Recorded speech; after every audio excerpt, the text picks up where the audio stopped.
အာနာရှင်ဤစတေးကန်နေရုပ်များ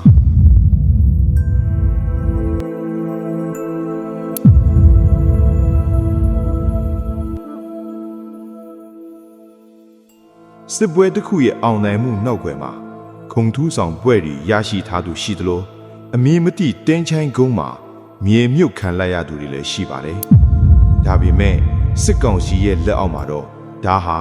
ပိုပြီးရင်နာစရာကောင်းနေပါတယ်။ရှေ့တန်းမှာကြီးစံတွေကြားအသက်ဆွတ်နေရတဲ့တပ်သားတွေဟာ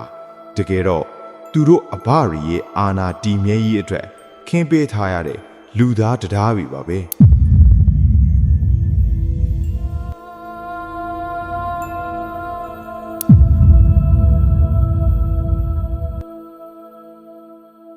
နေပြည်တော်ရဲ့အေယာကွန်ကန်ထဲမှာမင်းအွန်လိုင်းနဲ့စိုးဝင်းတို့ဟာသမရနေရာစစ်ဦးစီးချုပ်နေရာတွေအတွက်အာဏာယူနေကြတဲ့အချိန်မှာရှေ့တန်းကတပ်သားတွေကတော့ငတ်ပြတ်နေကြပါတယ်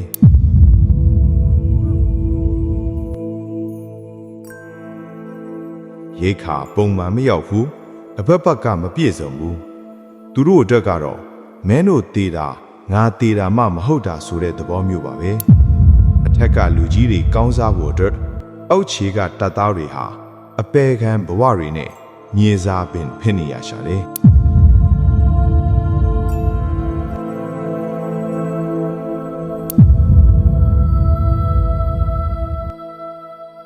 အစိုးရဆုံးကတော့အရခိုင်ပြည်အမ်းမြို့ကဖျက်ဆီးပါပဲအာရခတပ်တော်ကဖမ်းဆီးထားတဲ့သူတို့ရဲ့ကိုယ်ပိုင်တပ်သားတွေအကျဉ်းသားတွေကိုပြန်ခေါ်ဖို့နေနေတာလီရင်နဲ့လာပြီးဘုံကျဲတပ်ဖြတ်ခဲ့ပါတယ်ကိုတပ်သားကိုကိုယ်တိုင်တေတွင်းနဲ့ပို့လိုက်တာပါဒါဟာဘလောက်တောင်ရင်သားကိုကောင်းတယ်လေသူတို့အတွက်တပ်သားဆိုတာခိုင်းစားလုံးရတော့ခိုင်းစားမဲ့စက်ရုပ်လေးထဲမပို့ပါဘူး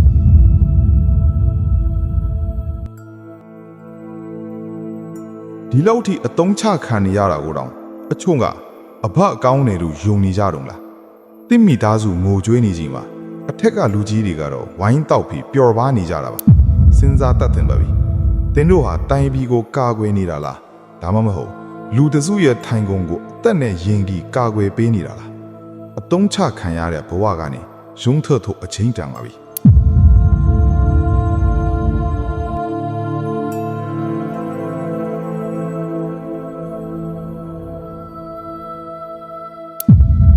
အမှန်တရားဆိုတာအနည်းငယ်ခါသီးပေမဲ့လက်ခံနိုင်မှလွတ်မြောက်ရမှာပါ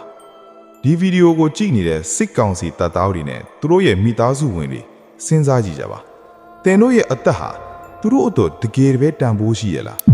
ကောင်းမှန်မှာတင်တို့ရဲ့ခံစားချက်တွေကိုရေးသားခဲ့နိုင်ပါတယ်